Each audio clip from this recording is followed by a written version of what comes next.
All right, so we're back with episode 16 of PuckPod by BD Sports, our premier hockey podcast. I'm here with David and Christian. Last week, Christian wasn't feeling so well. He was sick, Ebola, something. Let's ask him how his week was. Christian, how was your week? Better than last week, man. Better than last week. And I had to get it out last week because I got to keep that Iron Man streak going, right? But yeah, it was a pretty good week. Just first day of our. It's the beginning of the end for me. First day of my last semester at university. So, we're starting there. We're starting there. Give a little bit of kudos. This is under the assumption that I pass everything. Not always the safest bet, but yeah. That's about it. Are Not too you much going on. are you on the What's up, over or bro? on the under on that one? What's the money You know line what? looking like for you Listen, passing? listen, man. Sometimes I'd be slamming the under, but I feel this one's a. I feel We're this is a hitting the safe. I over. like it. We're hitting the over this time. We're hitting the Yeah. over. Okay. That's always good to hear. Dave, how was your week? It was good. Actually, like after we recorded our last pod, that would have been on Thursday. I honestly started to get like sick. So if I do sound a little bit raspy today, I did have like a sore throat. I hit a dude. I just found this out today. I was working with my manager, and she was like, "Oh, if you're in like you have a bit of a sore throat, you got like a sinus thing, go to Starbucks because we have a Starbucks at I've the had this place before. where It we work. works. It works. Yeah, it Have a does. sick tea." I was like, "What's a sick tea?" And she's like, "I don't know, but Starbucks makes it." She's like, "I've had it before," and I think it's okay. So they took out like there was two tea bags in there. I don't know what type of tea bags that they were, and then they also put a little bit of like Honey lemon, and honey. honey, and Yeah. and lemon. It would have been like lemon water, kind of. That was fantastic. It hit the spot, and I've actually been clearing up like ever since then. Like before I had that would have been like 10 o'clock today. Till now, I've been fantastic. So shout out to Starbucks. Promote that more. I don't know. Like Dude, help everybody out. I remember I had that too. Same manager by the way. The rest of the shift, my nose was like clear, but like I Oh, get so really she told you about that before? like years ago. Wow. Yeah, no, it We're works. It behind, I does. guess. Maybe it's just No, but placebo, it does but no, help they're onto something there. Um, for anyway, sure. What about my you, week, bro? my week was good. Didn't really do much. Like work, slept. I watched Avatar 1 because I'm planning on watching Avatar 2 soon, and I watched a bit. Like I thought about it. I never watched like Disney movies like Marvel, so I'm planning on watching every single one of them in order now. I just finished Iron Man 1 the other day, and now I'm moving on to Iron Man 2. So But are you gonna Yeah, watch them in the order they came out or the right timeline. chronological order? the Yeah, canonic order. canonical The order. But timeline. Okay. technically the first one's Hulk, but apparently it sucked. So, I'm not surprised. Yeah, Yeah. yeah. Dude, I'll be honest. I remember watching that one as a kid. I didn't mind it. I kind of like I was a bit sad to see. So the main character, like sorry, the actor in that is Ed Norton. He's a really like I really like him as an actor. If you guys like, he was in the Grand Budapest Hotel. He works well with the director Paul W.S. Anderson. They're like big things. He's just in Glass Onion, big movie that's out now. I gotta Ed watch that. Norton's got Ed Norton's got some hits. He's of course most famous probably for Fight Club. Like that's a great movie. If you haven't seen Fight Club, watch it. Awesome movie. And that's not even like a film bro take. Like that's everybody's like go-to pick is like what's your favorite movie? Fight Club? Like no. Actually a really good movie. The film bros kind of killed it though recently, but whatever. That's besides the point. Ed Norton, I love you, but he's a bit of a prick to work with. That's supposedly. That's not from sources, so So, that's what I've heard. so you're talking about Fight Club. You're talking about Hulk. Dave, let's talk about your favorite new Hulk, Connor Timmins.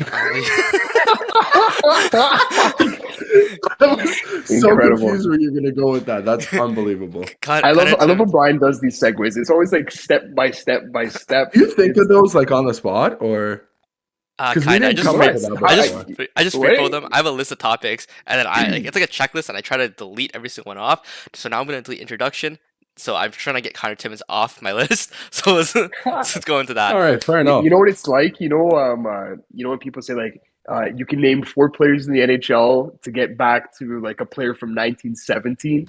Like it only takes 4 players. Where it's like, Okay. you say like Ovechkin, Yammer Yager, Gordie Howe, and Howie Morenz. Congrats, you went through the whole. Like that's what Bryan does. He's like, okay, Avatar, Marvel, Hulk, Connor Timmins. It's just like every This guy, time. It's this sort guy of straight like up, this guy straight up went Avatar, Hulk, Edward Norton, Connor Timmins. Like what? How is that in the? all How are in they the all in the same same group. sentence there? Yeah. I mean, But he's yeah, playing up. we'll get a little.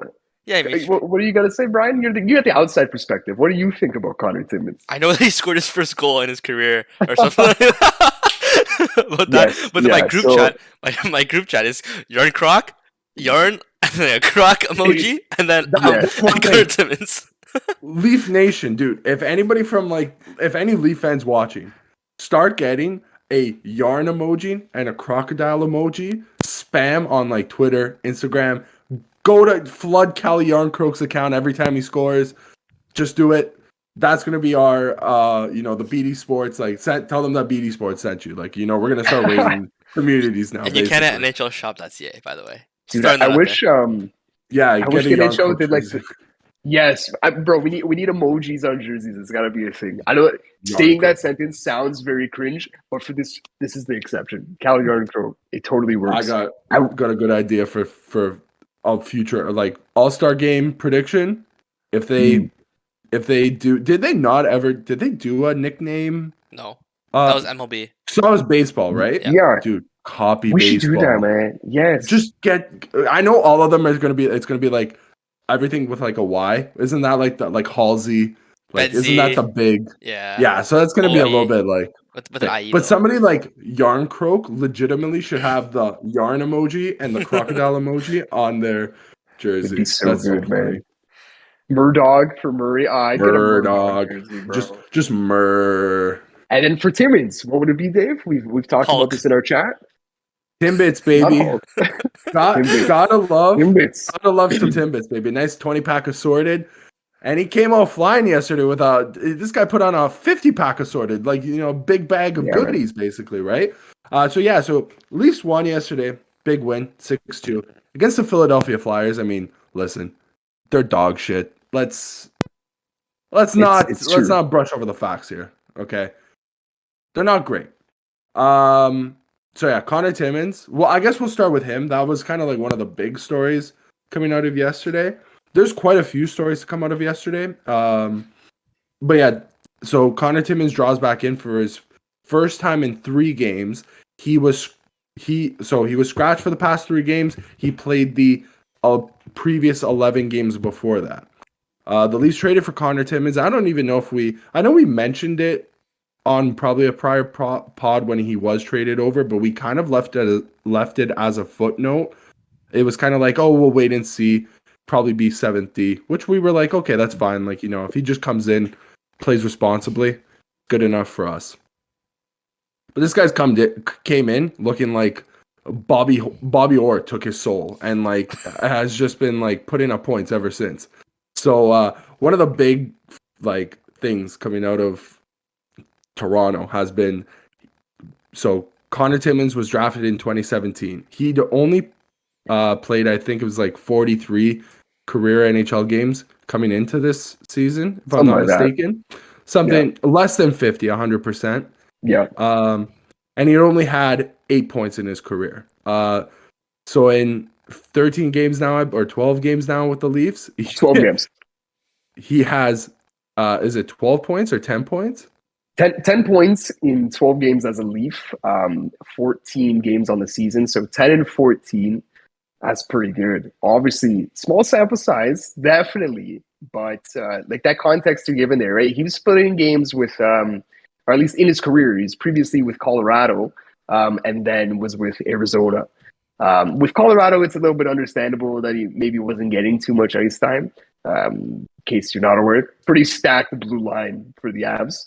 But Arizona, I don't know. He probably got a decent shot. But injuries have been the problem, specifically concussions. He wasn't coming off of a concussion this season, I believe. I think it was shoulder. I don't actually remember. But he's been lights out when he has played, and we mentioned that scratch the previous 3 games because Morgan Riley's come back from injury, so he's been relegated as the number 7, and rightfully so, just because which of those 6 are you taking out? But just from a play standpoint, he has been good enough for at least for me to at least maybe consider going 11-7, 11 forward, 7D. It's debatable if this would work in the playoffs. Probably not. Not too many teams run it. We know Tampa has before.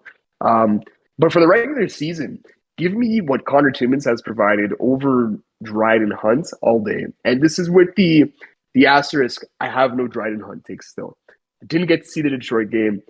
Saw the Philly game yesterday. Didn't see the Seattle game. So my Dryden Hunt takes are still lacking. Still trying to form an opinion there. But it took me all of one period to form an opinion on Connor Timmins, and my thoughts haven't swayed. He's pretty good.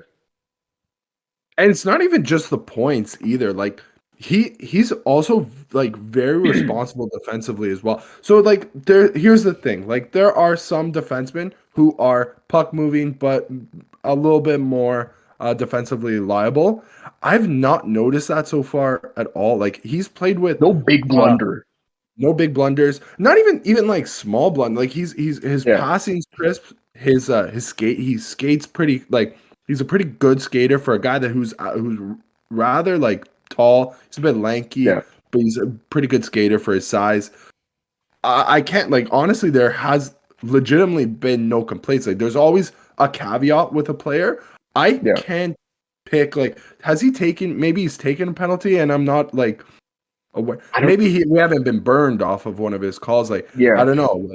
Like, he's been honestly a fantastic, like, just as a throwaway trade. I know we get like the Toronto media likes to, you know, when the trade was made, there was definitely more coverage than there should have been, like on any other market, and that just comes with Toronto. But you know what? It's kind of been well warranted, like for his play as of late.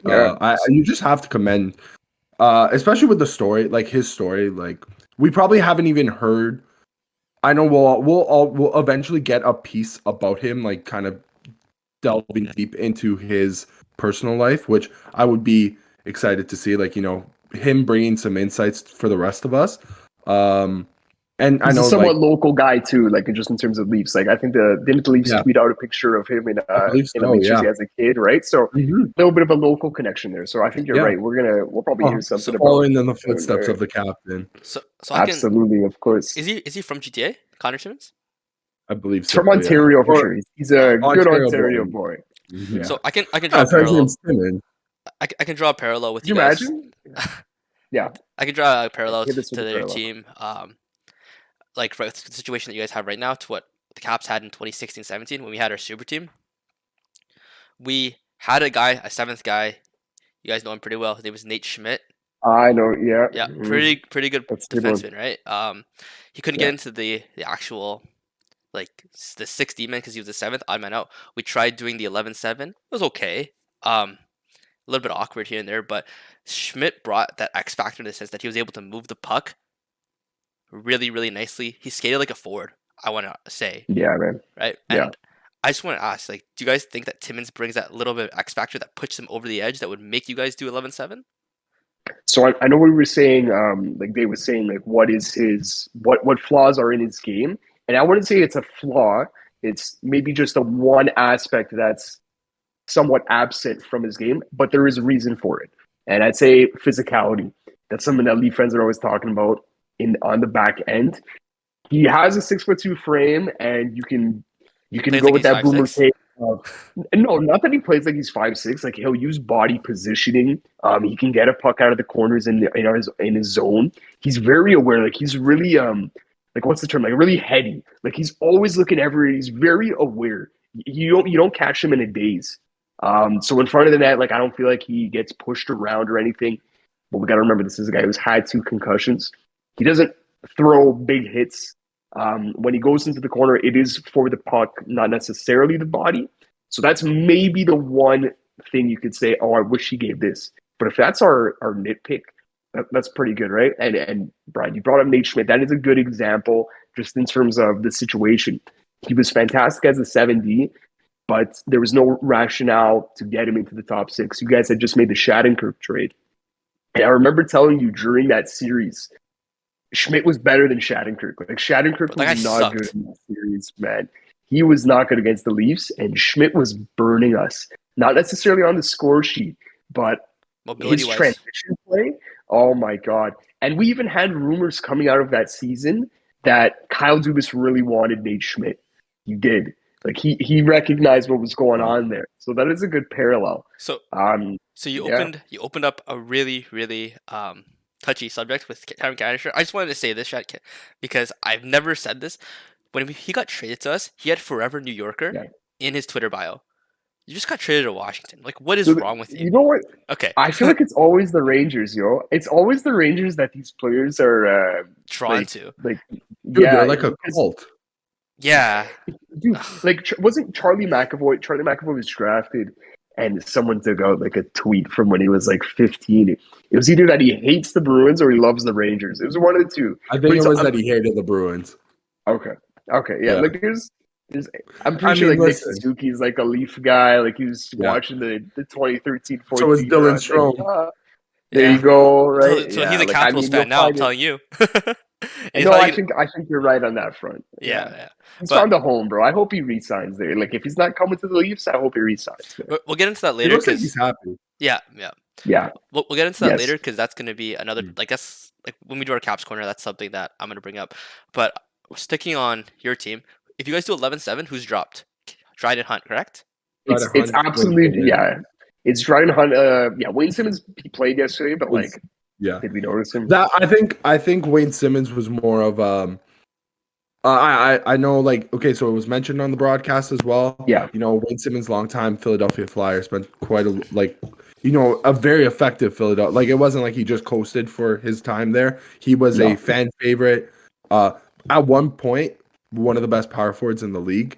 One of the most feared players in the league. Like, any given night that you came up against prime Wayne Simmons was not a good night. That guy was going to play your spine like an accordion. That guy was going up and down with what's it called? Like a rack. Is it a xylophone? Is that what it is? A xylophone, I guess maybe. Yeah, for sure. I don't know. That guy was gonna, he's gonna leave a couple of bruises after that game.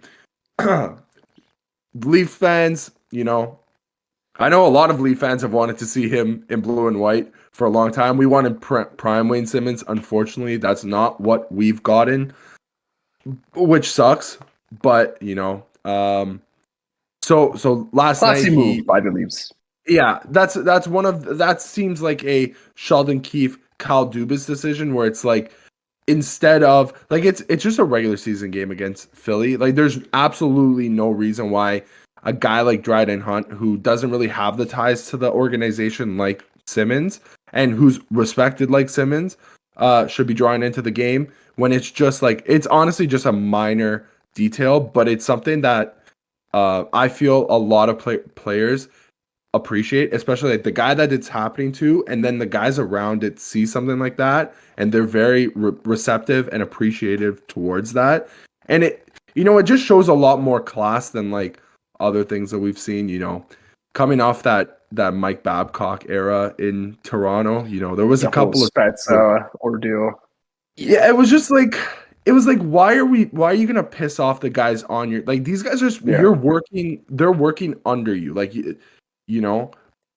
it's like why are you gonna piss them off? It's like if you're it's like at work, it's like, oh, I need this day off, and then they have the day off, and then you have a suitable replacement, or it's not really a busy day, and you won't give them the day off. Like, why do you need to, Yeah, it's like, why am I coming in? Like, I get it, I'll make the money, but it's like, but if I need it off, like, you know what I mean? It's just like, for what reason, basically? So it was a nice gesture from the Leafs, and it's something that was pointed out on the broadcast, and rightfully so. We also don't know how many more games Wayne Simmons has left in him. Like, that could realistically be one of his last games played this season. I think it's honestly like under 10, like, unless there's like, it's probably closer to 5, right? dude. Yeah. And but listen, like, let's say this is like not sacrilege, but God forbid the Leafs go like 2-3 rounds deep, or it's a war of attrition. Are you going to cry if we got to throw Wayne Simmons out there? I feel like Wayne will have, if there's any energy left in the tank, it'll be there at playoff time. If it's just like a one-off I type think of thing, right? that's when you want Wayne Simmons there Yes. for whatever energy he does have left. That's when you need him. Like, 7-game Yeah. series there, especially ones like you're going to play. Like, unfortunately, to say this right now, we're never going to I know. see a 4-game sweep for the Leafs.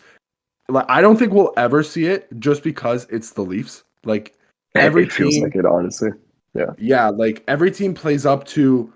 Like if their max is a 10, they'll go up to a 12 every time that they're playing the Leafs.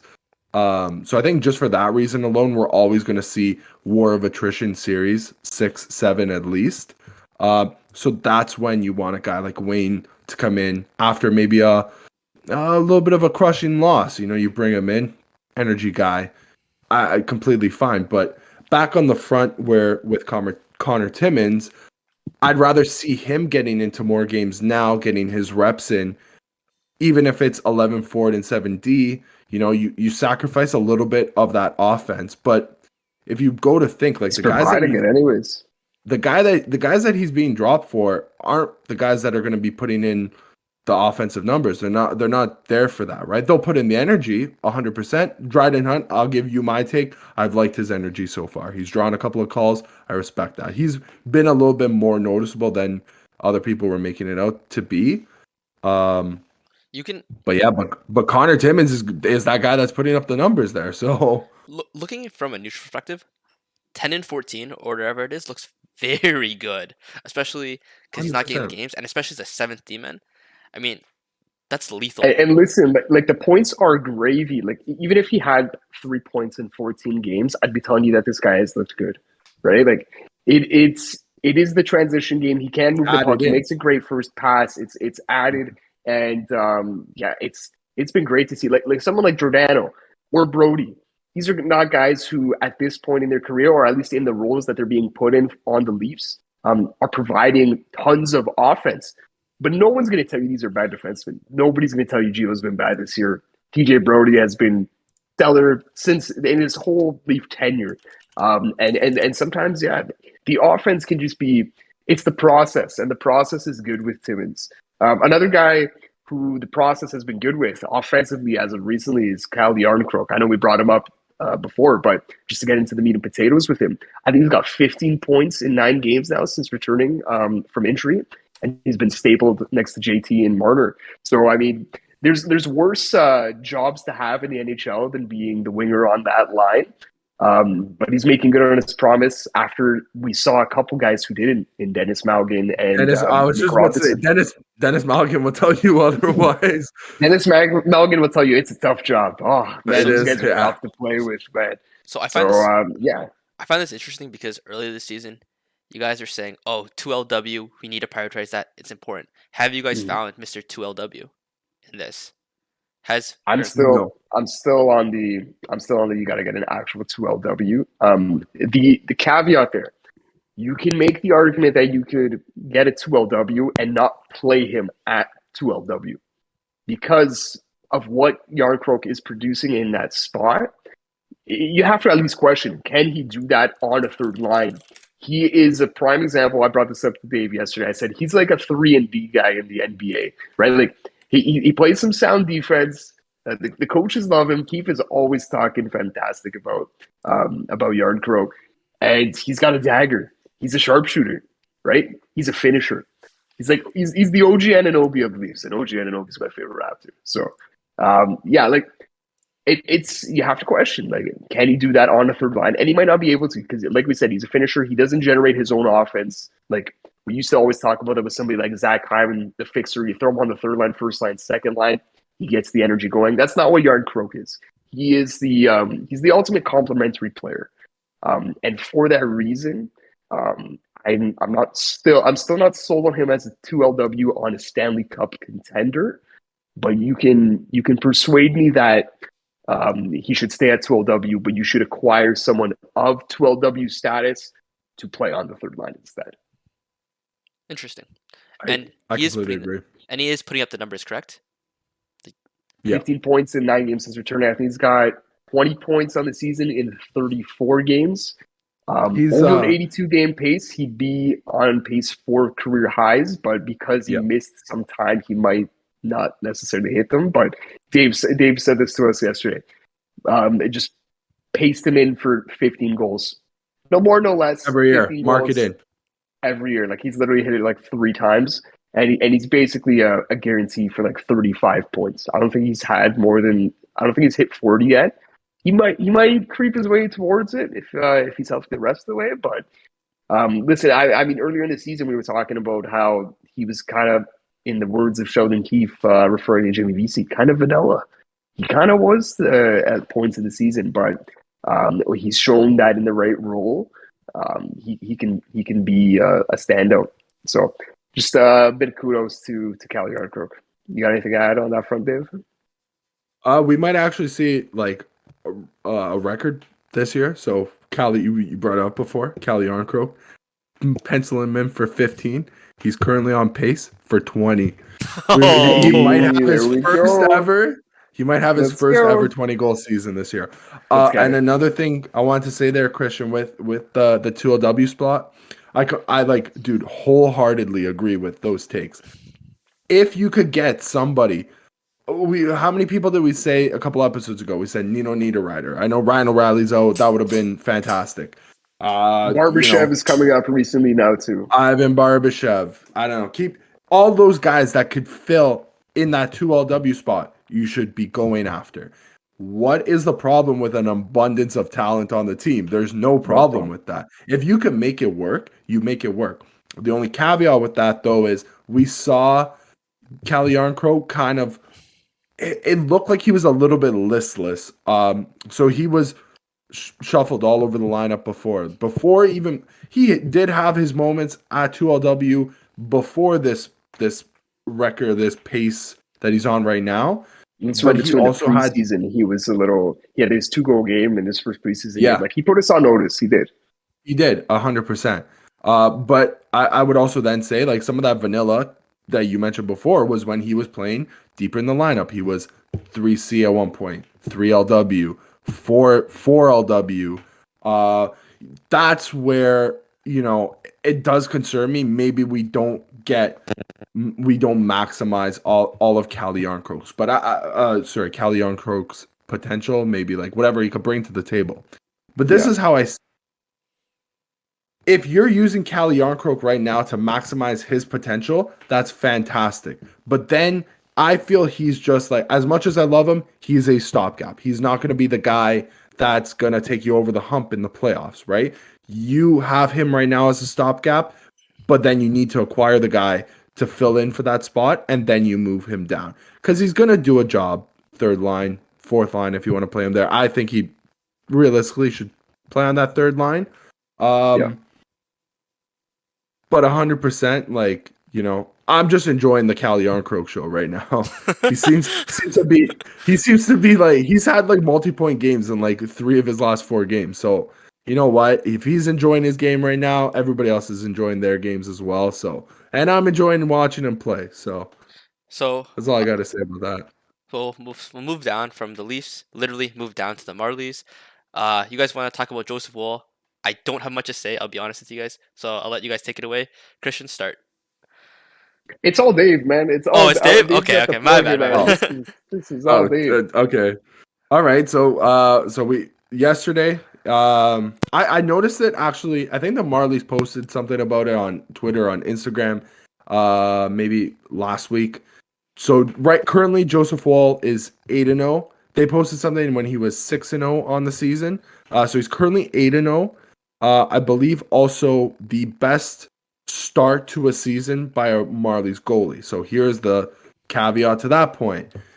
I know you guys are everybody's going to be like, best start to a season. It's like almost 30, 40 games in down there. What do you mean start to the season? So Joseph Woll was hurt for a large part of the season and just recently came back and has been playing lights out, like spectacular. The other day against Laval, he faced Let me quickly find that stat there that we had. 58 shots by Laval. The Toronto Marlies 58. had 17. The Marlies breakdown for shots by period: 6 in the first, 6 in the second, 5 in the third. Like, it was Do you want to Joseph read Wall. Laval's? Do you want to read Yeah. Laval's shot Here's breakdown? Laval. First period, 20. Second period, a measly 10. Third period, Oh wow, slowing down. 28 shots in the third. What? 28 shots. throwing That's like throwing the that's like a kitchen whole sink at game this guy. total. Dude, man, the Leafs, we talked about it last episode. The Leafs have played like 3 games in the past 10 where they held the opponent under 20, and Laval threw 28 in one period. And Joseph I'm pretty Wall, sure he's just like, Anaheim. I'm pretty sure the Anaheim Ducks haven't cracked 28 shots in a game yet this season either. So I would believe you. Sorry, Anaheim. You guys got Mason McTavish. Well, in the future, we'll see. The Marlies also ended up winning that game 4-2. So whoever is in net for the Laval Rocket, fire that guy. Bring in somebody else. You guys need somebody else back there. Yeah, no. So it's okay. And then another point to make with Wall on the season, he's currently at a 934, which is fantastic. It's just great to see. One thing that I mentioned at the beginning of the season, I always thought Joseph Wall was our third goalie, basically, and the only problem has been his injury history. Hopefully he gets another shot in the NHL. Maybe not this year because I'm loving Samsonov and Murray right now. Yeah, but injuries always do happen, and what a better, like, it could be a lot worse. Like, you could be put in a position where you're the next goalie up just isn't there. It looks like Joseph Wall is there. He's got his head in the game right now. So it just gives us a lot more pause when you see numbers like that, and it's like, wow, if need be, maybe we should be a little bit less concerned, especially with the type of defense that the Leafs have been playing. I know the past week, they've been a little bit shaky here and there, but I'll shout out Steve Dangle here. He probably put it the best for how the Leafs have been playing defensively. They're like a boa constrictor, so they're not gonna bang and crash and hit you, but they'll be so tight.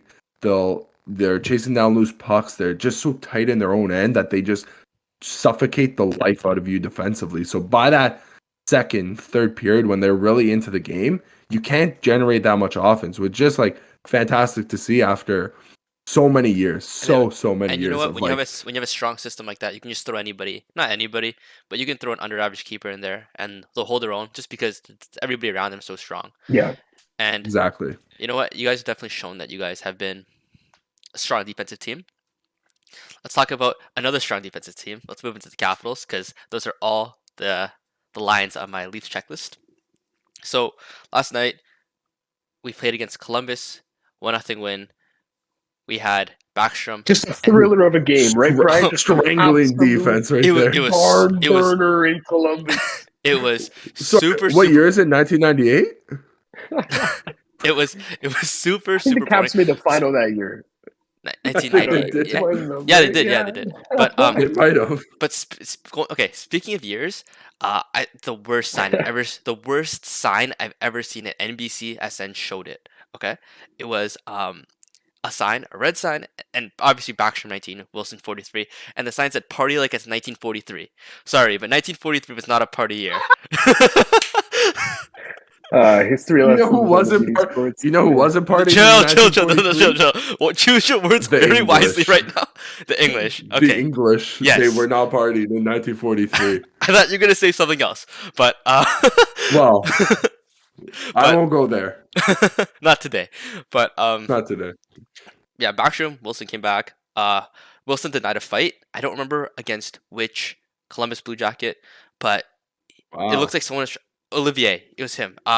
He was trying to start a fight with Wilson. Wilson kind of just skated away, kept his head down. He didn't want anything to do with it. He wasn't going to ruin this homecoming. Backstrom looked a little bit slower, but he still has that dime of a pass. There's one on the first face-off. We won the puck, and it was his job to skate it in, typical neutral zone entry. He didn't look like he had the legs for it. I'll be honest for you, but He sent a beautiful pass to Connor Sheary, who did enter the zone.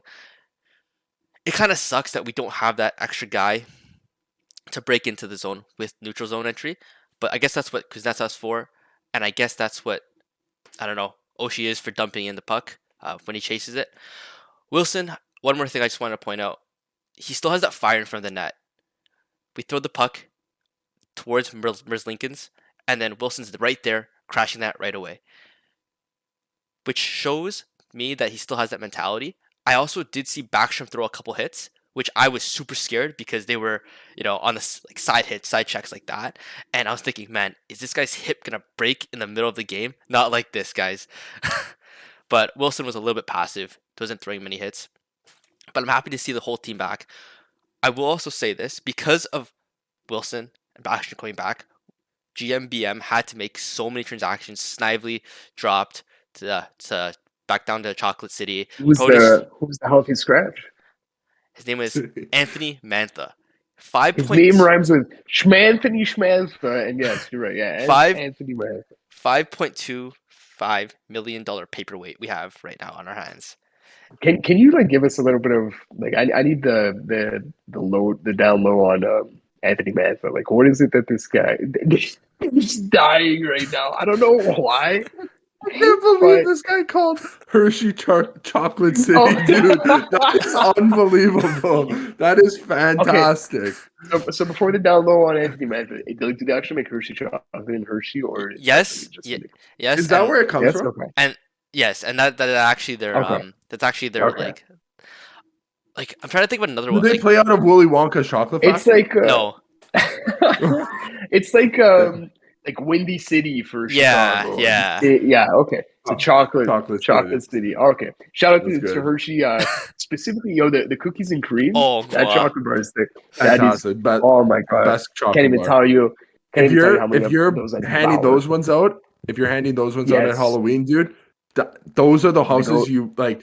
Bring them flowers the next time you see them. Those are the houses you shovel their driveway. Just bring them more Hershey's cookies and cream. That's it.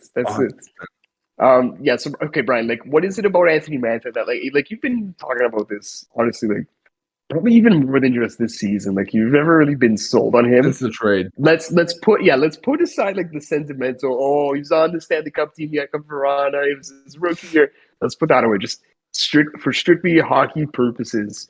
What is it that you're not a fan of about Anthony Mantha? So Mantha is weird because he's big. He's huge, right? He's like 6'3". 6'6", and not a lanky. He might be a little bit bigger. Yeah, like 6'6". All right, okay. Yeah, he's huge. And he's not lanky. Like, he's got weight on him. But you have a guy like Oshie who's 5'9", but Oshie plays like he's 6'6", and you have Mantha who plays like he's 5'9". Mantha's not really willing to get into the corners. I mean, believe me, when he wants to, he can throw hands. He can fight. But he's not looking for it, and sometimes he just doesn't have that X factor in the offensive zone when he doesn't provide any spark whatsoever. I feel like every single time he scores, it's a 5-1 lead, and it's a wash game for us already. Like, we know. Does he have like the soft hands? Like, is he a big body with soft hands? Is he a sniper? Like, what is his offensive game? Is he just a crash and bang in front of the net? Like, I know he's not physical, but like, is he just picking up the garbage goals? Not even. He's kind of silky skating, and he kind of has like some hands to dangle and to deke with, but it's weird. It's a weird mix, and there's something that just doesn't work. I will say this: he is sound defensively, and he does cycle the puck well, which I'm a big fan of. That's the way I like to play hockey. But at the end of the day, he just doesn't provide that X factor, and that's what you need in your top six forward, right? And especially when you're big, if you're not crashing the net, if you're not getting to the corners, and you have size, what are you really providing? And he's not really fast either. So he's good at many different things, but he's not excellent at anything. And he's the jack of all trade, master of none. And that's where it kind of bites him, because he doesn't stand out. I will also say this: there's a press conference or he did an interview or something today, and he says, getting healthy scratched hurt, and it's definitely an eye opener. He knows that he should be playing. He knows that he's an NHL level player, and we did. It's one thing to say that, though. You got to see the actions, right? Exactly. But he did do something that I was pretty impressed with. The Capitals notoriously don't have many players going to optional skates. knowing our team, but he was one of the guys out there tonight. Backstrom, Wilson were also out there, obviously. But Mantha was there, which definitely shows like he's. I think it was a wake up call. I think he's learning, and I will also say this: Mantha is a Laviolette guy in the sense that he does cycle and he does play the strong defensive game. But if you're a Laviolette guy and Laviolette's not picking you, what does that say, right? It's definitely something He's in that the doghouse. yes, and So Well, I'm just looking at his stuff. Like he this season, like if you had to guess, Brian, like how much ice time do you think he's averaging right now?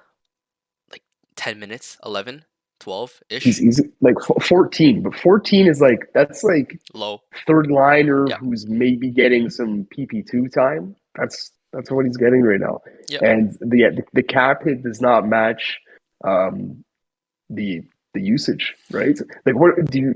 Are there any next steps here? Are you kind of just stuck with it? Like, his contract is 5.7 for this year and next year. Is there a world in which like he might? I'm sure they would like he's obviously not untouchable. If someone wanted him, they could have him at the deadline. But do you think that's what the Caps have in mind, or is there a path to having Mantha be part of the of what makes the Capitals good this season? I think that he's gonna be a player that's gonna try to fight for his spot back, right? I could see him getting into the starting lineup over a Johansson, but Milano's earned that second line spot. Milano's earned the third line spot. I mean, and Strom obviously gets to play left wing now on the second line.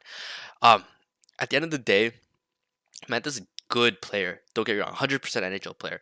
But for that money, I'd rather see him personally. I'd rather see him go, and we use the money to re-sign Milano. Use that money for Strom. But I'll be honest with you, knowing the Capitals, he's probably going to be there for a while. And knowing Laviolette, he'll probably find a way to get him into the team eventually. Do we want to touch a little bit on the second coming of Nick Lidstrom, Eric Gustafson, the new number one D in Washington? The new Yeah, John Carlson, yeah. the Swedish John Carlson. We could talk about that for a bit. So I remember when we did the pod, we just got Eric Gustafson, and it was David wasn't in it. Dave, this is the episode where you were sick, I believe.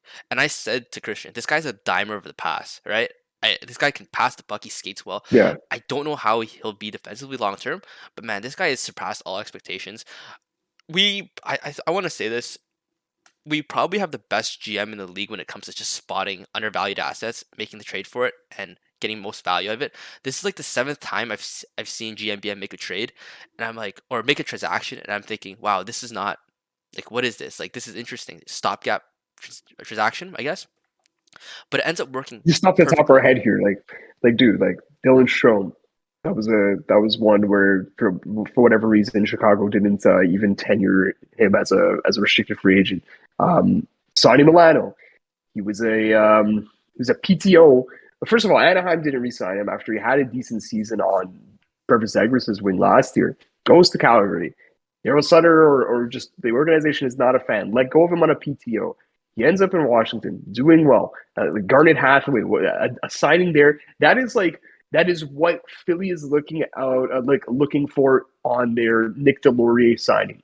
Difference is Hathaway makes 1.5, and I think Delorier might be 2.5, something like that. So that was a good signing. Like Nick Dowd, guy in the Yeah, I rug, was right? just, that was the Jensen, next person on my list. I was like, Nick Dowd right? was Nick a Dowd, like diamond in the rough player right there. That you guys, yeah, he's no, I wouldn't say a star, but he's definitely a capable he's NHL their David talent Camp. that any team would love to have on, especially on like their third line. I just wanted to Yeah, bring up a couple more guys. 2019, Nick Jensen. yeah, Nick 2018, Yeah. Jensen. I know I remember that trade when the day that trade happened because me and you had a shift together and you were like, Nick Jensen is a fantastic pickup. And I was like, I don't know. This guy, I he's wanted him for good, the but Leafs, man. in the uh, beginning, Oh, he was not good. He was trying to do spinoramas and stuff, yeah. and you know what? Um, it wasn't wasn't looking too good. But then we put him with Orlov the past couple seasons, and I can't explain it. It's magic. Both of them have found it. You know when they find your soul. You know when you find your soulmate. It's like wow, like this just works, and I'm super happy about that. We kind of find something similar with Faravari and Carlson, and then I don't know Gustafson. Whoever he's with is a wash. Trevor Van Riesig most likely, but for all we know, it could be Matt Irwin or Alexiev at any given moment.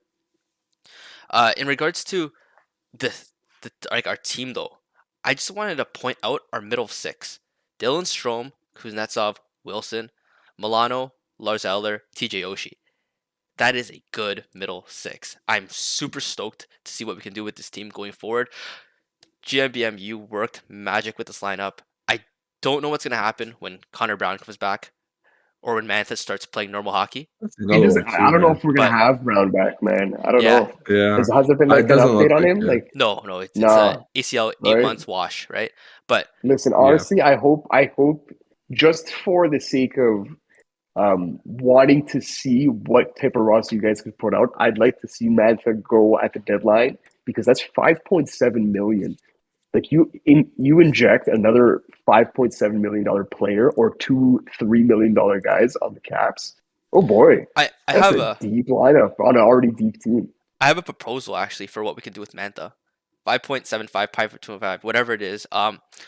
Strom makes 3.5, Milano makes 1 or league minute, whatever it is.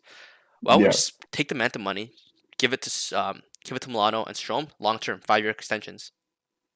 yeah, no. Like I think come off season, you'll be able to offload Bantha. I think more of the question is there any way to do that in season? It might be tough, but if you guys pull that off, you can like that's it's just a lot of cap space that if you It really is. want to go all in, you can do big things with that. You really could. Yep. I was gonna say like maybe like because we talked about this and we know it's rumored or it was rumored. It's been pretty quiet on the trade front lately, but that you guys were maybe a dark horse for Brock Besser. We'll see. It remains to be seen. He hasn't been traded yet. And I was thinking, I'm like, okay, math it would have to be going the other way, but Vancouver needs cap space. I don't think that would end up being The the way. problem but with Vancouver's not in a position to like every team knows that they need cap space, so no team's Yeah, gonna give them the cap space you're willy right. nilly like that. That's the You're right. problem, and that's Vancouver's fault first and foremost. Like, It, don't get they put put into a themselves in a situation like bind. that. You really Yeah. did. the problem is But I know one thing before you anything, dude. If Brock Besser goes to the Caps, that's gonna be Brian's next That'd be jersey without gross. him Oh even yeah. touching the ice. it's Like that no that no guy. it's gonna be Oshie, but Brock Lesnar will definitely be up on that list. Yes, but He immediately jumps up from like wherever you have him right now to like 2 yes. on next For jersey. anyone Yeah. curious, like Brock Besser made his debut with the Canucks and he had that season, and Brian's like, this guy's just as good as Austin Matthews, man. Like this guy is Austin. That was the take. Yes. And, like it's okay, like not At the like I time, know it made sense.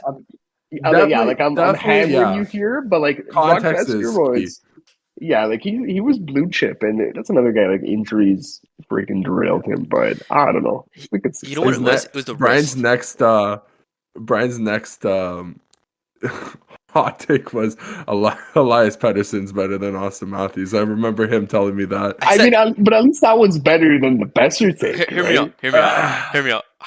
Marner compared to I still Draisaitl, haven't dude. seen it. Marner Oh, compared to that was Trice. Is it yeah, that Staves was a take? tough take. That was Okay, me. there's one. I've had some In tough takes. Bias leaf. in regards to Besser joining the Capitals or any other wingers joining the Capitals. I don't know who we take out. Like Johansson, Sherry. We have Manta on the sidelines. Like what winner? Like I don't know what we can do at this But point. maybe the move's on D. Maybe the move's on D. Right? You would make TVR the number 7, right? Or you said there's Irvin or Alexiev who's the number 6 right now. I think Yeah, that's where Who you would go, come right? in though? but Like yeah, who would your ideal like who would you Okay, want to well, come who in? are the guys that are out there? Like names are now there. There's like McCabe, Gavrikov, to be honest, Edmondson. I'd rather just keep the assets. I We don't just know. keep going forward and building on with the systems we have. I think that's the best thing we can do because we have so much, not depth, but we just don't. Why make moves if you don't need to, right? We've been on. It's obvious. It's Mantha. Like Mantha is the Yeah, piece here. If you're gonna make a trade, it is him. If you can salvage anything, and then you're dealing with I just, gravy.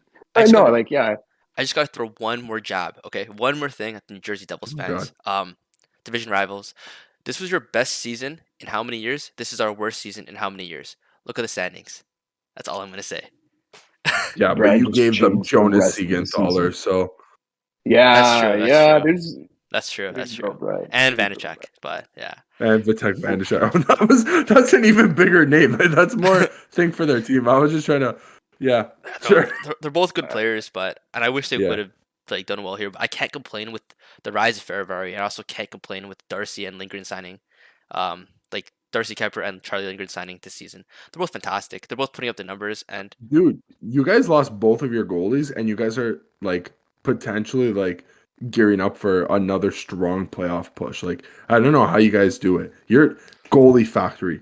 Defend. I don't know. You guys are just a factory of NHL players. It's unbelievable. Like I'll step back from my Leaf bias aside, and even like not being friends with you, you just have to respect the Washington Capitals like system. Like they do it right, and they've been doing it right for almost 20 years now. So hats off GM, whatever we want to call them. Hats off, to the whole development system. it was Give credit where credit's due. so our GM is Ted Leonsis. It was actually Zach Leonsis, his son's birthday, like the night of the Columbus game, and he was absolutely ecstatic. Like he works at the organization Monumental Sports Entertainment or whatever it's called, and man, he was so happy. His 40th birthday. Happy birthday, Zach. Let's speak about other celebrations. Canada wins gold with the OT Stunner, Golden Goal, whatever you guys want to call it, at the World Juniors. Did you guys watch the game? Dave, just for reference, my segue was going to be, let's move from Bryan's favorite thing, the Caps, to Bryan's second favorite thing, Team Canada. Okay. Oh, he loves Team Canada. Oh yeah. Big Team Listen, Canada guy. we did a lot of World Junior talk last episode. So like we don't have to go like too. I also didn't get to watch the final, so Dave can take care of that because I didn't get to. I did see the OT winner. Just classic 2-on-1. Genther puts it away.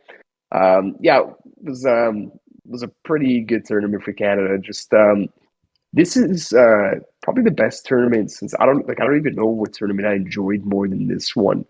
Just on the whole, it was just fun. Which was the And the Zegers crowd, one? 2020, I believe, right? it would have 2019. been 2019, I think. Yeah. Yeah, that's my favorite. Was that not the outdoor game one? I don't think so. I think the outdoor game one was the year before because I want to say the Kachucks 2018? were in that. Oh, maybe. Actually, You're right. well, no, Brady Kachuk would have been in that, not Matt. Yeah, I think so. But yeah, I mean, listen, Bedard did more Bedard things. Actually, well, no, he didn't do too many Bedard things. He didn't do anything that night. No, That you're was right. You're the right. hyped up thing, and yeah, he looked a little bit. It looked like the Czechs really like they for lack of a better Would you term, say that dude, they were checking him? Oh wow, I'm sorry. they were doing more than checking. They were like double team, triple team, quadruple teaming him. Like it was everybody on this one 17-year-old kid basically, right? But you know what? I'll give credit to another team here.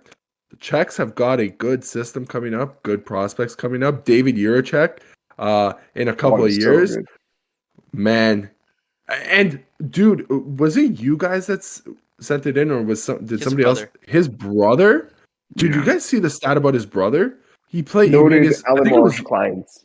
It was you guys, right? Yes. He Dick, played who else do you talk to? 2750. No, because like I thought it was my other friends, like we've been like really into the junior stuff like recently, so I thought maybe like they sent me something. I don't know, but whatever. But yeah, and it was Now you got to send it to 27 them, minutes. Dave. That's what you got to do. I do. Yeah. I should send it to them. 27 minutes yeah, for so- Adam Jiricek, younger brother, 16-year-old in the top Czech league. Like that's Crazy. nuts, yo. That's like, insane. I can't even fathom that. But Those are yeah, Shabbat numbers. so He that put was up almost Shabbat half a game. Devotees, Yeah, Yeah, that's nuts, basically. man. That's nuts. Um, Yeah, like Czech even has like Yuri Kulich was another guy. I think that's a Buffalo prospect.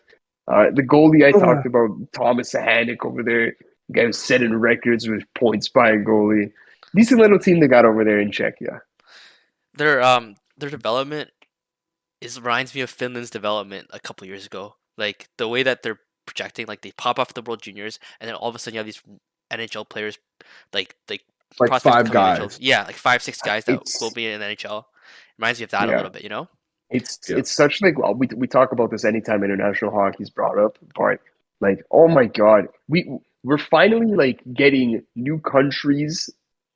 It feels like we're getting countries now that can start to at least compete for those 5, 6 spots in the international stage. Like Canada, US, Russia, Sweden, Finland are probably your definitive top five. Czechia is number six, but Switzerland, Germany, um, Slovakia, those are three countries that Slovakia, like we saw it like a 1 and 2 pick, Nemec and Slavkovsky, and they've got another guy who should be top 10, Adam Dvorsky. There's that Sikora guy who's good at this tournament. Like they've got guys as well. It's so sad that we don't have a tournament, man. Like a proper tournament, like maybe 12 teams deep you could go, maybe. It's just Yeah. I hopefully in a couple more years. Yeah. I think we do need it. I think that the World Juniors, like, it brings out a sense of like It national tickles pride. you. Yes, it It's such a does. tease, right? And Yeah, I was looking man. back, man. It's gonna be I think 7 or 6 years. 10 years. Um, Oh, Yeah. oh, I yeah, was thinking Olympics, but yeah, a World Cup of hockey, I guess. But even with that, A I'll little be honest with gimmicky. you, I didn't feel like the last time I felt like that pride, 2014 for you. honor, pride, courage. 100% 2014. Like that Olympics was, Yeah. yeah, that Olympics was a lot We of fun. steamrolled though 20, too. Like it was a boring Olympics because like it was just like, well, dude, and it's Canada like was in comparison. destroying. And then in comparison to the year before, like we had Yeah. potentially the greatest game of hockey ever played was that 2010. I know, okay, that's gonna be a little bit biased here. I No, don't know but if the no, I'm US saying, oh fans my can God, agree. you're right.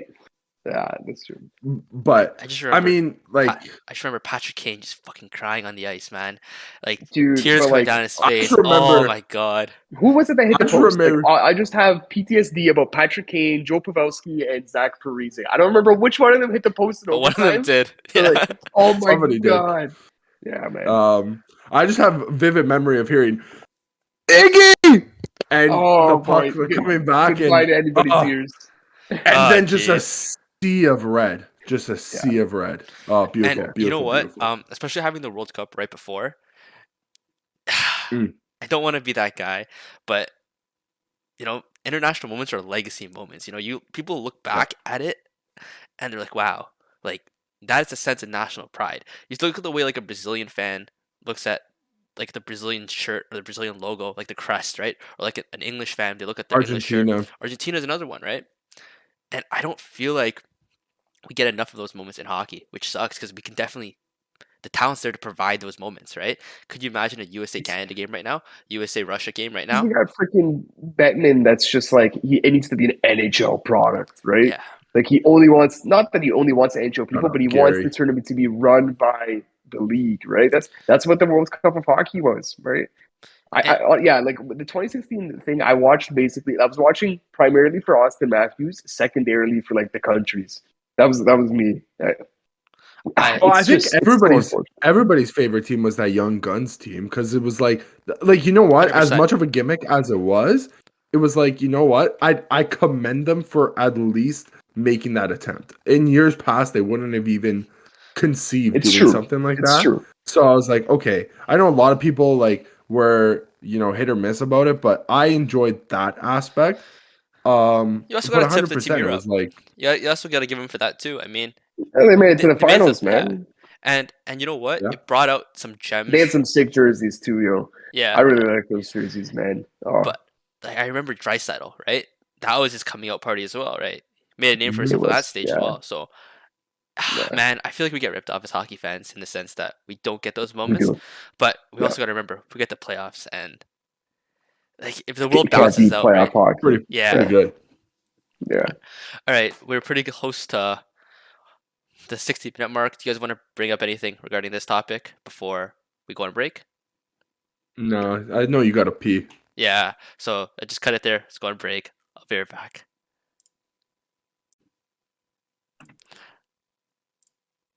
All right, so we are back from our little break, and yes, I did go to the washroom. As you guys know, typical stuff here on the show. So the next topic we're going to get into is World Cup stuff because David had an excellent take. We were talking about how Connor Bedard will likely get traded from Regina to whoever is contending. Probably Seattle. Let's be honest here. I think they're first There's place like right now. Seattle. And is Kamloops the host, Dave? They They are. are. Yep. Okay. There's And like So if Seattle, Kamloops, Portland. Kamloops wants to make a splash, dude. If they really want to cement this tournament, they might have to make a splash for the big boy. Trade away a lot of those future 13-year-old kids right now. Yeah, the little kiddos in grade 3 still in primary school. I don't even know if they can if they wanted to. Like, I don't know how far in the future you can trade these picks, but they Yeah. just traded like a boatload for Zellweger. Who was also on the that's junior right. team. That's right. So, So, they traded for him. probably- So it has kind of taken them out of contention, which is Yeah, fair enough. They got some good players on that team. I gotta say, like on the Bedard thing, like the Regina thing. So I know I was saying that I heard that he's probably not gonna get traded. Jeff Merrick on his show today was also saying that like it might be like on his front that he doesn't want to get traded. Like Bedard is loyal to the Pats. Like he feels like he kind of owes it to them. Dude, is there anything this guy can do wrong? Like NHL teams are just like, he's loyal. What? Get him now. Like Columbus is running to the podium. Obviously, anyone's running to the podium, but you know what I'm saying. Yeah. His celebratory. I know we kind of missed this with our amazing World Cup. Dude, I don't want to talk about me. Yeah, dude, it's crazy. This guy put up a record-setting number of points. And he's like, yeah, it's not about me right now. I just want to thank the team. Like, this team's been unbelievable. I love the guys. It's like, that's crazy. Like, I don't know if I'm put in that position. Oh, dude, salivating, absolutely salivating.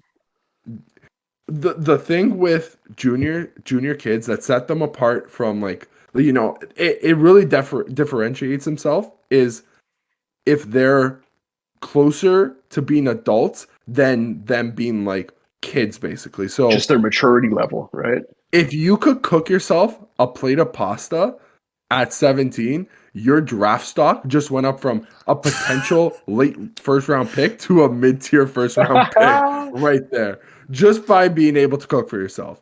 So showing that type of maturity, and it's, you know what, it is understandable, because it's like, I'd rather have some kid who's already got the leadership characteristic, because that everybody wants a leader. You can never have too many leaders on one team. The more leaders, the merrier, basically, right?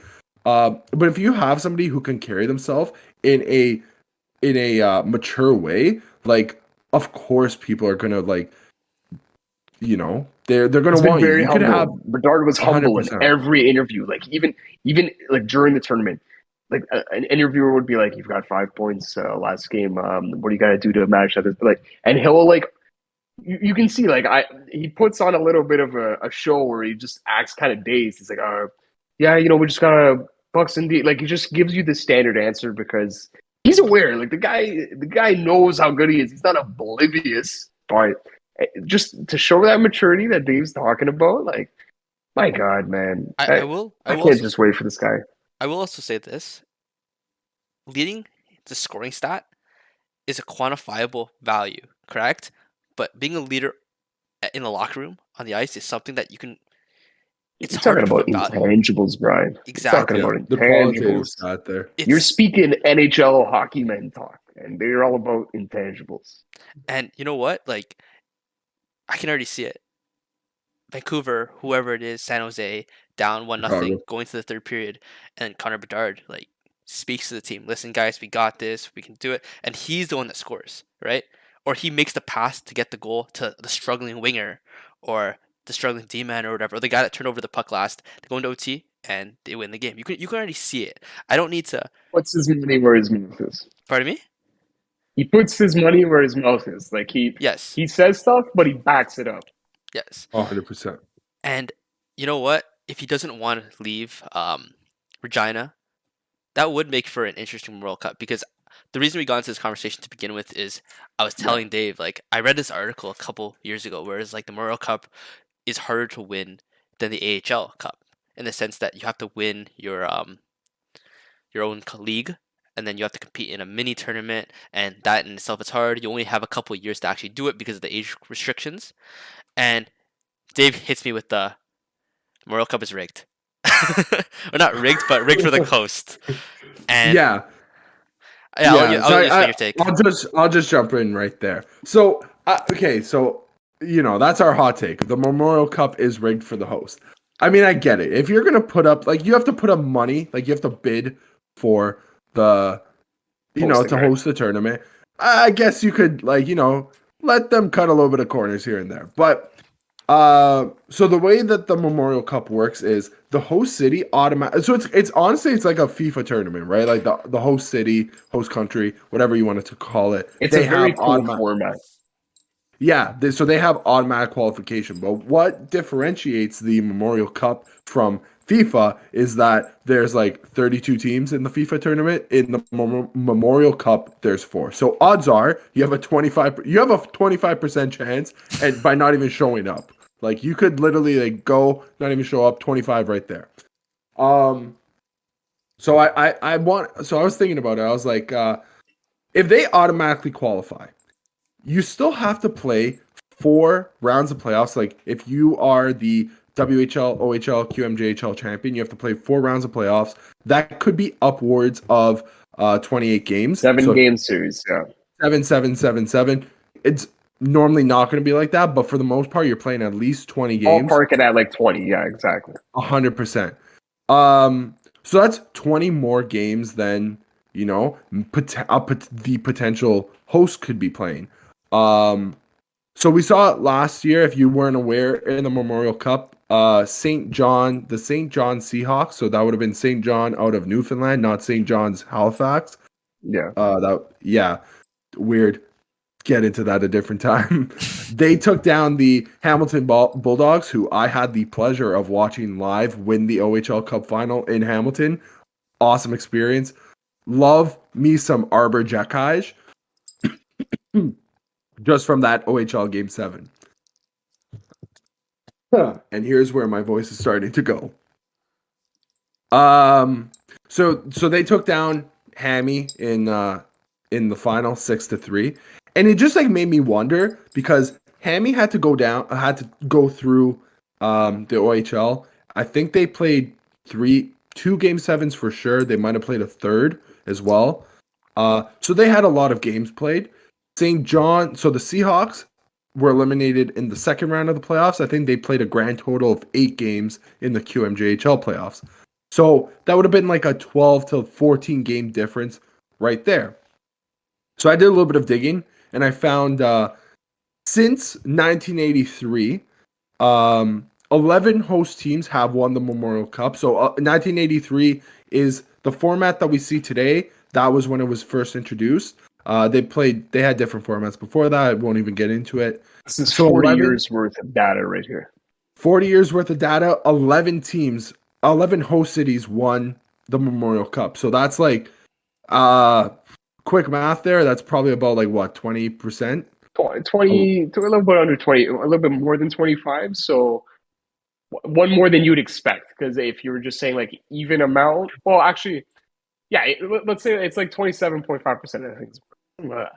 Yeah. So this is not a math podcast. I failed calculus. Everyone. Yeah. Listen, that's why we're commenting. That's why we're commenting on CHL teams, and we're not commenting on anything else to do with math related to do with math. And then of those 11 teams, 8 of them didn't win their So that's league. The real kicker right there. That's what is because 11 host teams is okay, what's the big deal? 8 of 11 not having won the league, that's what makes your point 100%. Yeah. Wow. And then incredible. And then just in recent times alone, so Shawinigan in 2012, the Spitfires in 2017, and last year was St. John. That I would say 2012 we could consider our modern era. So that's about 10 years worth of data right there. If 3 of those teams hosted and then also won the championship, it just I know it's not as obvious, and I know we said it's a bit rigged. It's not, but it kind of does make you wonder. There obviously has to be some sort of advantage that hosting the Memorial Cup has. And it's just if you're a betting favorite here, which, I don't know if anybody on this podcast, wants to place a little bit of money. Maybe you want to put it down on Kamloops, because, it looks like they might have, if everybody has a 25, 25, 25, 25% chance of winning, I think it might slant, towards Kamloops, basically. Maybe they have a 30% chance, 35. And they're putting together a good team too, so that's part of it. So they are a very good team as well, right? Like, they made a huge trade for Zellweger. We just talked about, it's technically better to not win your league. Like, it's very counterintuitive to be like, okay, we're the host. Should we make the big trade? Oh, damn it. What if we go 4 rounds deep? That worsens our chances of winning the Memorial Cup. Versus being the St. John Sea Dogs, you only go 2 rounds. You're objectively not as good a team as the 3 champions of the leagues, and yet that gives you an advantage. I just thought, this is very off the top of our heads. We didn't discuss this before. What is there a solution here? I don't think there is, right? This has been a format for 40 years. What do you do? Maybe it's you have to maybe it's, what do you prioritize more? Do you prioritize winning your league championship, or do you prioritize winning the Memorial Cup championship? And I'll make a quick little parallel that I know Bryan, I don't know if he was thinking about it, but in football, they have the leagues. You win your domestic your domestic league, and then if you are in the top 5 divisions, especially top 5 leagues, so top 5 countries, you get automatically qualified for the Champions League the next year, which is the best of the best, which is relatively similar to what the Memorial Cup is trying to do. Maybe the solution, instead of I don't get why it's only the 4. I mean, I get it, because it's the cup of the best of the best. Maybe they could look at expanding it in the future to make it add in maybe the winners and the runner-ups. I don't know how they would do it. Maybe that's how you get away with something like that. It doesn't look like it has been a problem, but it's just something to note. It could potentially be exploited in the future. So I did think about that, and I realized, while you explained it, 2 reasons why it wouldn't work. I did my law school applications earlier this year, and I did an interview with the Dean of Windsor Law, and I spoke to her about it. And for those of you applying for anything, throw the bone out there. But I threw out the idea. Like I said, I'm a big hockey fan. I do a hockey podcast. I have a site, this and that. And I just asked her about the Spits, the Spitfires, right? And she was like, "Oh yeah, with the city of Windsor, we love them, this and that." And I feel like you get a sense of heritage and passion by hosting the Memorial Cup. You can see your CHL team play, and by doing it the soccer way, you lose out on that. Another thing about the soccer way is that you lose this, when Istanbul, Cardiff, these cities, when they host, they don't get automatic entry into the tournament, because let's say Lisbon hosts, right? There's so many teams in Lisbon that are competing, or let's say London hosts. There's so many teams in London already, which one we get the automatic qualification. So it's more of an earn it situation. In regards to a fix, why don't we just rent out NHL arenas? We do 1 year in Vancouver, 1 year in Ottawa, Maybe. 1 year in Toronto, 1 year in, I don't know. Pick another team. Here's the thing for that. The reason why they have that host city is because they need that. We only have the big 3 revenue driver. Yep. We only have the 3 leagues, right? So because you have the odd number of teams, you have to add in that 4th, I believe. But I mean, that's also not to say you could definitely think of another way to do it. That's a great idea. To rent out. Realistically, it literally only lasts a week. Yes. A week and a half at max, right? So it's, and if I'm not mistaken, it's prime playoff time. You might have to, I don't know, maybe if a team who is not looking to get into the playoffs that next year, maybe they're the ones that get selected to host. I don't know, maybe a little bit of extra revenue for them. Another thing too, the CHL's speaking to the lady at Windsor. You can tell that the CHL is built on the back of the local fans, right? And I think absolutely, yeah. And you know what? When you don't have a host that is local, you kind of miss out on that, the little bit of extra passion, a little bit of extra fire. So maybe they are doing it right in the sense that they're keeping it traditional, they're keeping it typical hockey, right? Not really testing stuff, but we got to see. It's definitely an interesting topic. For sure. It's something that we're going to revisit in the future, 100%. Like now, maybe we'll keep an eye out for this next Memorial Cup to see like the results. Especially because you're a big CHL guy now. Too. I am. Yeah. I've converted. I'm not a Leaf fan anymore. I am. I gotta tip it to you though. I gotta give you credit because that's a big thing that soccer culture is built off of. Supporting your local club. Those grassroots clubs. Exactly. Yeah, and we have that here in Canada, obviously. But man, when it comes down to it, no one really cares about like. Yeah, unfortunately. Like the smaller CHL in clubs. Toronto. Look at the Marlies, for example. Like the Marlies, I don't know. Do they draw that much? I think at the end of the day, like they could be drawing a lot more if they were basically in anywhere, a different city. Right? Yeah. Maybe look at Newfoundland, our ECHL team, right? Exactly. Those are guys that do very well. I'm pretty sure, and because they've had instant success. They've been a very a good story locally over there. Look at the Argos in Toronto. Just because we have so many draws already, Jays, Raptors, Leafs. From there, you have TFC as the 4, and then you get a little bit of CPL. Of course, like there's a little bit of probably fan fatigue. There's only so many events you can attend, overlap, all that good stuff. Bryan, you brought up the Spitfires there. Did you guys see who just got traded to the Spitfires today? Probably like a couple hours ago. I didn't know. Played on the Canadian World Junior team. Might have had a C on his crest. Mr. Shane Wright. Right? Oh, he went to Windsor? He went to Windsor. Oh, my Lord. Good for him. So I got family out of Windsor. Right?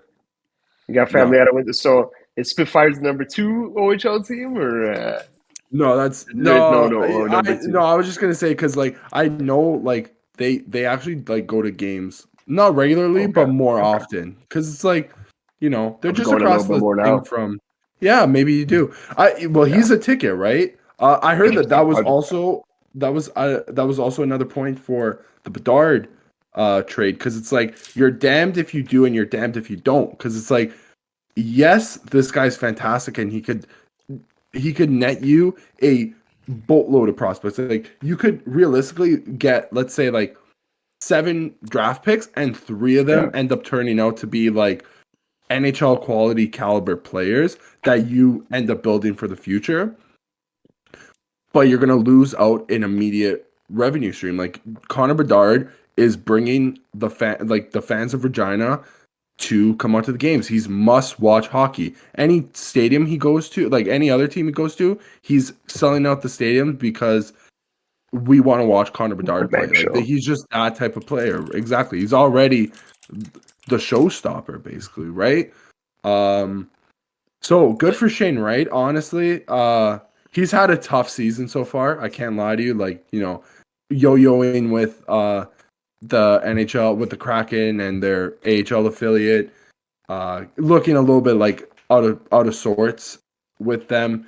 Going to the World Juniors, ultimately winning gold, but maybe not having as strong of a tournament as somebody of his caliber should be having. He had a respectable tournament, 100%, but maybe a little bit like there's a little bit more to be desired there. So, I'm not too sure where Windsor is in the Spitfires. All I care about is Mississauga, and they're not doing so well right now. I want to talk about that.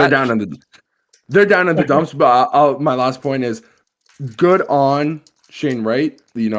I hope he succeeds. If anybody's going to win it, I hope he does well. Like if anybody's going to go to win the OHL trophy, win the Memorial Cup, if it's him, I'd be happy. I'm a big Shane Wright guy. He was in the Memorial Cup final last year with Hamilton. Like he was on that team.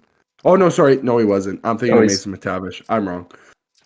They got very similar color schemes over there, Hamilton and in Kingston. They do. On the Shane Wright front, I'm just thinking too. Like, he was an exceptional status, right? Yes, pretty sure he was. Yeah. So I'll just think to myself, I'm like, is the problem that Shane Wright isn't living up to potential, or is it we've done the thing that we've talked about recently where we're putting too much hype into number one picks or prospective number one draft picks. Lafreniere.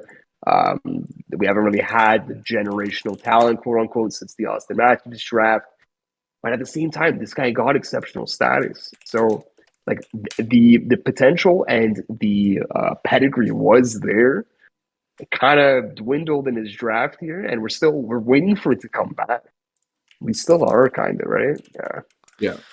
I mean, I I think hope we that see it though, because I'm in his corner because I feel like he kind of wrongfully got labeled. Like he was labeled as like an attitude problem at draft time. I'm like, based off of what? I watched that guy's interviews. I'm like, this guy seems totally He's a reasonable nice dude. dude, a good leader, and we saw that on display with the at the World Juniors. He's wearing the C, right? uh, So two things. One, that kind of stuff is a little bit different. Because we're not in the locker room, right? We're not there to see it. 100%. Two, Yeah. maybe he learned. Maybe he realized, like a year at that age of development is so crucial, and maybe he took that year not to develop his on ice performance because we know that's not going to be an issue in a couple of years. He took that year to develop his mental and decided, you know what, I'm gonna be the leader for this World Junior team. I'm gonna be the captain for this roster, and it's time for me to not get my stuff together, but um, figure out how to Add lead. something else. Yes, Yeah. and Well, sorry, here's the way. So, like, here's the way I look at. Like, you look at it. I'll piggyback off of your statement there, Brian. Like, he was embarrassed on live TV for as much Yep. as you want to put it. This guy for how many years? Everybody was saying consensus number one, like number one. I felt pick, like Ron and then McLean mentioned it like every Other like every hour, first chance he interview, second, talking yeah. about Canada. every chance he He could. was Shane Wright on the. I think he played for the Don Mills Flyers. He was Yeah. 15-year-old Shane Wright. Look at this guy. He's so good. Like we had been hearing about him. Yeah.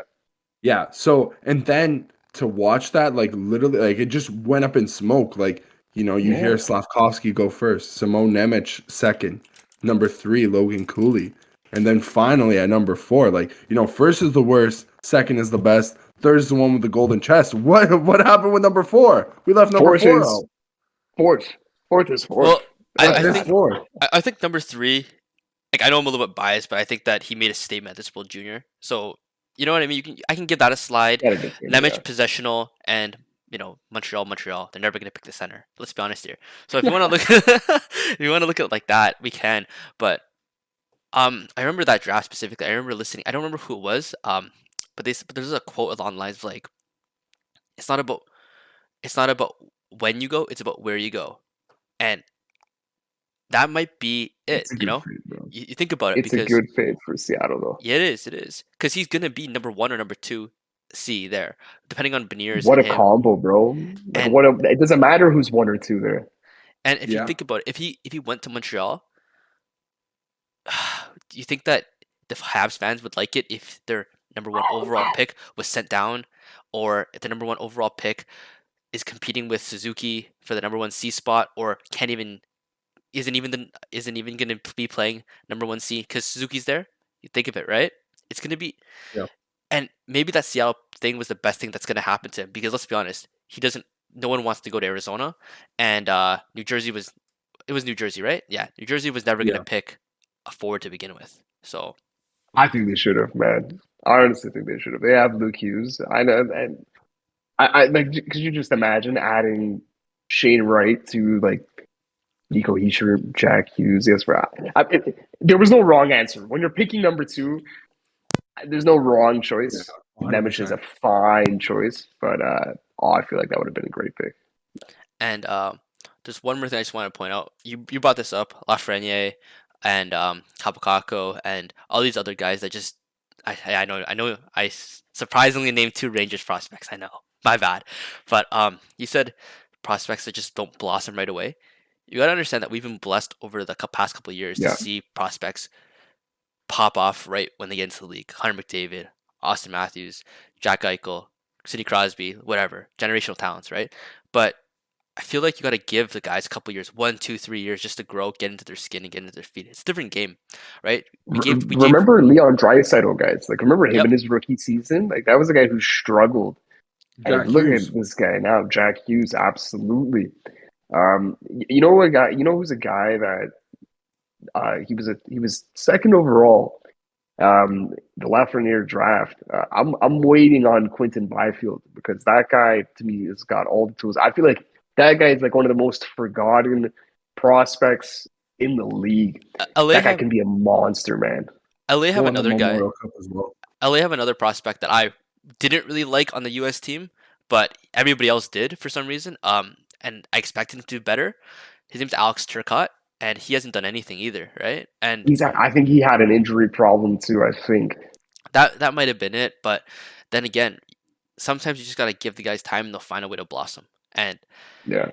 a prime example, Marner, right?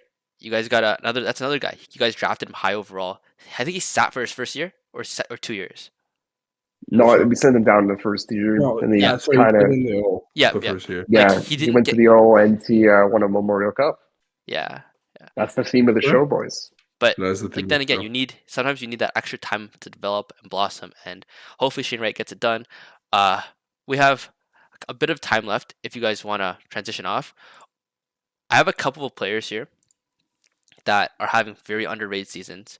Christian, actually, I'll give him credit. He brought up two of them. Ryan Nugent-Hopkins, 48 points. Zach Hyman, 44 points. Two guys that have pretty much been overlooked their whole career. You guys have anything about that quickly? I love Well, the it's Zach great. attack, man. Oh my god, that's all I got. Yeah, I love Zach Attack, and it's also crazy. Like, which I always forget. Which what position did Nuge go? Like, what One. number did he go? First, He was 129. one as well, right? First. It's Yeah. crazy that former number one overall pick is having a sneakily underrated good season. Like, you know how crazy it is, and it's just because like we're just so used to seeing guys like you mentioned it before, Bryan, like a guy like Connor McDavid, like coming into the league right away and lighting it up. Austin Matthews, Sidney Crosby. Nuge was never gonna be that type of guy. I guess you needed to give him a little bit of time. I don't think he was never also gonna be a Connor McDavid type of player. Like he was never going to be a 100-point a season guy. But what Nugent Hopkins does best is just like he performs. He digs his head in, and that guy nose to the wall. He'll grind for you, and he's going to score. And hats off to him. He's got a having a really You got good to give him season. credit for like when he was drafted first overall. It's the skill, the speed, the offensive instincts. I know we're talking about his point total here, but what's RNH's game now? He's a center. solid two-way center, right? That is not what he was drafted to be. So credit to him for flipping his game on its head, right? Like he became something that he was not drafted or billed as. It's kind of reminiscent of Kadri, right? When we saw Kadri make that transition to being a two-way center, a checking center under Babs. It's reminiscent of that. And it's not like this is new for RNH in terms of this role. Like he's been doing this now for more than a couple of seasons. And it's not like his points were terrible. I'd say he's probably like a mid 60 point getter before this season, but right now he's 1.03 point per game. Yeah. Right. So Yeah. And if he keeps that up, that's awesome. going back to hate on first round picks, 2013, Nuge just finished his rookie season or something like that. 2012 season ended. He just finished his rookie season. No, sorry, 2013, he finished his rookie season, and then he did not win the Calder Trophy Rookie of the Year award. That went to another guy on my list, Jeff Skinner, 40 points, reinventing himself, right? Yeah. By the way, He's a yo-yo guy where like it feels like he has good season, bad season, good season, bad season. yes. He'll score 9 and then 45. It's crazy. Literally, that's literally what he did. Yeah. So That's insane. going back to Ryan Nugent-Hopkins not winning the Calder and Jeff Skinner winning the Calder, like the Rookie of the Year award, I remember specifically I watched the first game of that because that was Yakupov's first game. I was excited to see him play and how that went. But the Oilers fans, you know how when it's opening game of the season, the players come out, they do their Alex Ovechkin, Nicklas Backstrom, like number 8, number 19, or whatever. They booed Nugent Hopkins. I remember Really? that I vividly. don't remember that. Yeah, and Yeah. I just find it interesting how after all this time he's still on that roster and he's still he's point per game right now. Funny how it So you goes know what? through. I'm looking at it right now. Do you know what his rookie season was? 2011. No, but I'm saying like 62 games. He put up 52 points. Interesting. I barely remember this, boys. 18 goals, 34 assists for 52 points. I'm He's looking never at the been- totals right now. he's actually been better than I feel. Like he's been good, but not like He's number one better than most overall. people. The problem with Nuge Yes. was that he was never gonna be like I know like it was expected of him, Yeah. especially coming out first, but he's never been the flashy superstar type. And He's never that's been the where guy on a team either, the right? guy. Like even He when he needs got guys with drafted, him. Nail Yakupov, Taylor Hall, right? Yeah, And then after Eberle? them, you're moving on to Connor McDavid and Leon Draisaitl. So he was always in the shadows of at least one or two guys, right? Yeah, 100%. and it's just so interesting how unfortunate it is that in Edmonton it takes two generational talents for them just to get something together. Just for them to get the ball rolling at the bare minimum. Dude, and it's because these guys literally had the best, like the Mr. like hockey yeah. plus. Like, you know what I mean? Like, how spoiled can one franchise be? You want to talk about the Leafs being a spoiled franchise? Like, dude, a little bit of talent coming east would be fantastic. Okay. Anyway, the last guy I have on my list, Oh. Chandler Stevenson, former Capital, 40 points. So, Dude, yeah, no, Is he still on he's Vegas? underrated, man. Yeah. Yeah, he's on Vegas. Yeah, that's a guy who sneakily, when I was putting together like a Canadian roster, you can make an outside, like obviously he's not on the team, 13th but forward. like maybe like for me, like when I was doing my 13 forwards, I'm like I want X factor guys. That's why I went with like a Hyman and Wilson. But like he's in there. He's like maybe he's definitely on He's the B sniffing. squad. He's on He's the B sniffing for squad. sure. And he's maybe top 6 on the B squad. So and like imagine saying that Chandler Stevenson. Yeah, it's crazy So- because like he gets no recognition. It seems like he gets Nothing, no man. recognition league wide. He doesn't even get recognition on his own team. Like you're playing behind Jack Eichel, Petrangelo's there, Mark like Stone. Mark Stone, He was who I don't think is having that great of a season either. he was fourth line I LW feel for like us. we've heard nothing about him. Yeah. He was fourth line LW for Yeah. us on our cup run, and we tried him out at center. It didn't really work out, but I'm super happy to see him blossoming somewhere else, and especially because it's not in our division. It's always better when they're far away. Yes. All right. We're at 32 minutes of the second half. That sounds like something I'd say in soccer, but I guess not. Anything else you guys want to say before we close it? Can I start? Yeah, go. So Mississauga Steelheads traded away Here we go. three players off their team. Two of them World Junior gold winners, Owen Beck and Ethan Del Mastro. So Owen Beck went to off the top of my head, this is not coming to me. He went to Peterborough.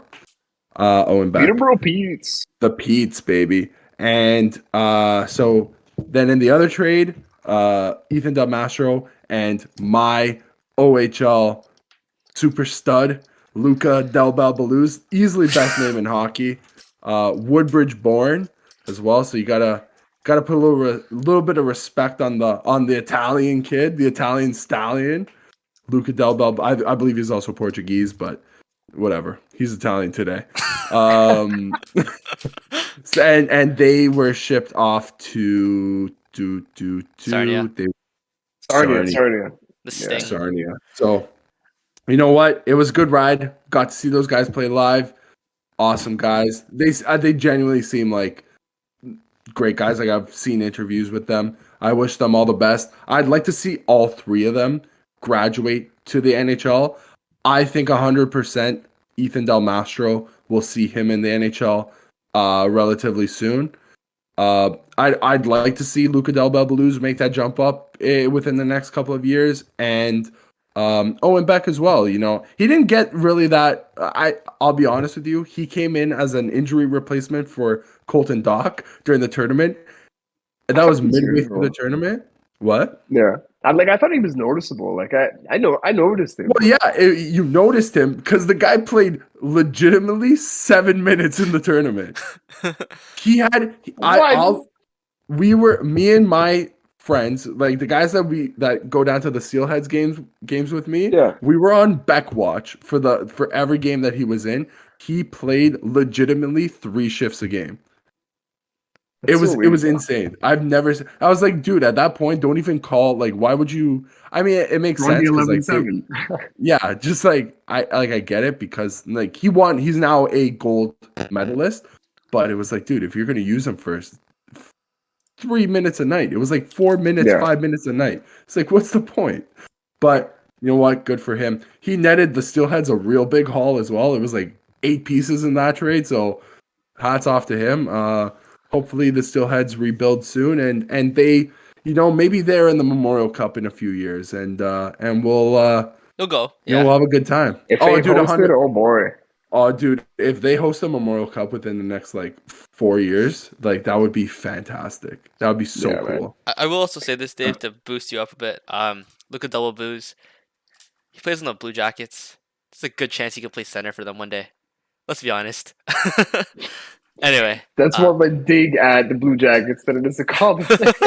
I know. I want to just do. I, I want to do a couple name shoutouts because of what Dave brought up, like Luca Del Bel Balus. That's a top tier name.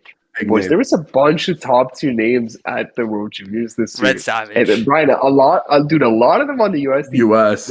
Oh my God. Red Savage, that's like straight out of the 1920s, man. Red Savage. The captain, Bryan. Tell us your captain's name.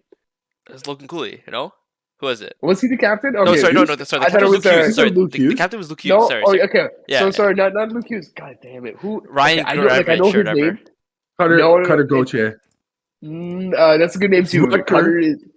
Rucker McGroarty. Rucker. Yeah. McGroarty. What a name. There was also guys like Bogdan's Hot Ass.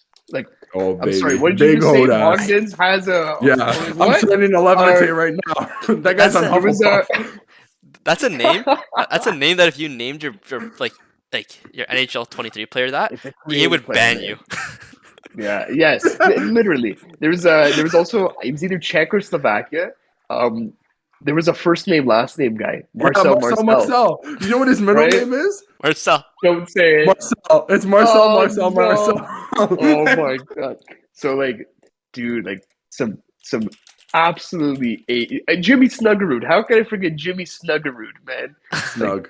I just want That to guy shout definitely these gives some names, good man. snuggles, dude. 100%. You gotta be snuggling up to Jimmy Snuggerud. Oh yeah. Oh yeah. That's it. That's it. I just always find the names fun. Honestly, huge shout out, Christian. I'll be honest with you. Yeah, that was good. That was good. All right, so that is everything, right? You got it. Okay. Thank you guys for listening. Shout out to Fubo TV. Shout out to NHL Shop. Shout out to Razor. Check out our articles. I know we haven't been doing a lot of hockey articles recently. We will. 2023, and it's in February 2023 is actually our 1 year anniversary at the site. So, hats off to that. We kept it going. We keep the pod going as well. Get the phone app. Check out Dave's TikToks, which he hasn't been posting, but they're coming. I've been slacking. They're coming. They're coming, right? New year, new Dave. Anyway, 100%. that is everything, and that's a wrap.